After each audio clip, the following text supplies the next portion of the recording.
because I wanted to be a main player, a main supplier in the healthcare space, because that was my background, I knew it had to be bulletproof, right? The sad story on the healthcare side is that these guys are specifying thermofoil.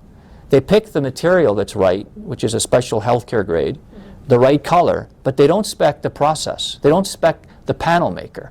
So what happens is you got a healthcare company providing you furniture or a wall for your hospital, and it came out of a kitchen company.